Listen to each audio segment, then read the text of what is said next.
In the quiet corners of the world, Mira was known as the Fairy of Last Wishes.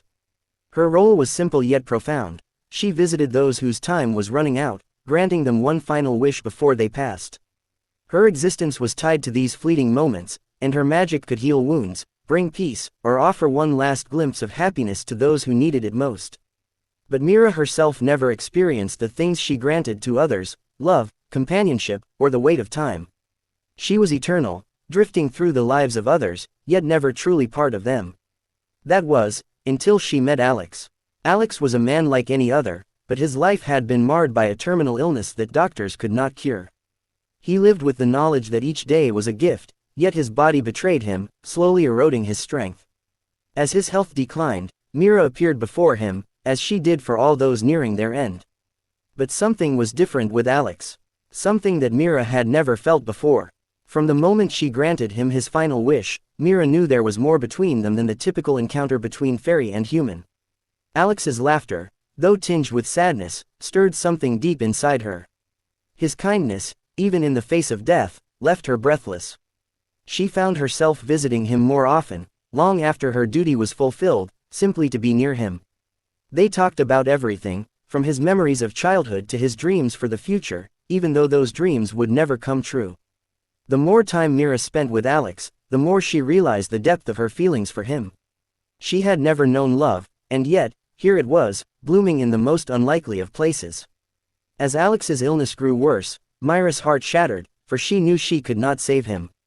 Her magic, bound by the rules of the universe, could not undo the inevitable.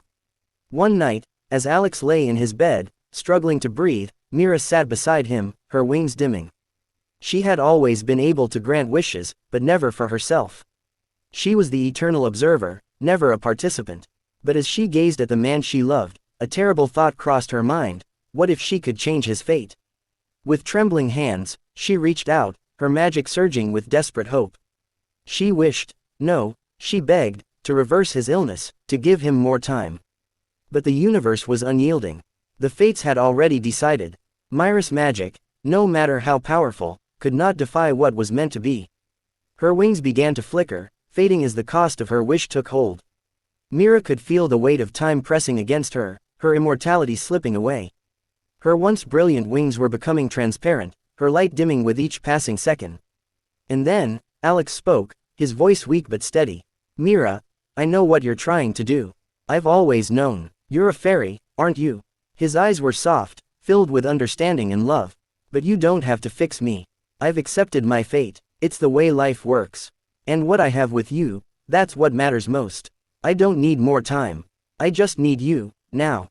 Mira's heart shattered. He had accepted his fate long before she had met him, but she could not accept the loss of the man she loved. She wanted to stay, to be with him for just a little longer, to share even a few more moments of life. But deep inside, Mira knew the truth. Love, no matter how strong, could not outlast time. In her final moment of clarity, Mira made the most difficult decision of her life. She could choose to continue her existence, to live forever, but without him. She could forget the love she had known and return to her solitary life of granting last wishes, detached from the world of mortals. Or, she could choose to give up her immortality and live out Alex's last days with him, knowing they would be the happiest and most precious moments she would ever have. With a bittersweet smile, Mira whispered her final wish, not for herself, but for them both. "I choose you, Alex." In that moment, the fairy's wings faded completely, and she became human, a woman who would grow old with the man she loved, cherishing each fleeting second, no matter how short. As Alex's final moments arrived, Mira was by his side, holding his hand, their hearts intertwined as one. When Alex passed away, Mira, now mortal, felt a sense of peace she had never known. She had loved and been loved, and in the end, that was all that mattered. She had no regrets, only the warmth of the time they had shared. Moral of the story: love transcends time, but sometimes the greatest gift we can give is to embrace the present moment, no matter how fleeting. True love is not about holding on to forever, it's about cherishing the time we have.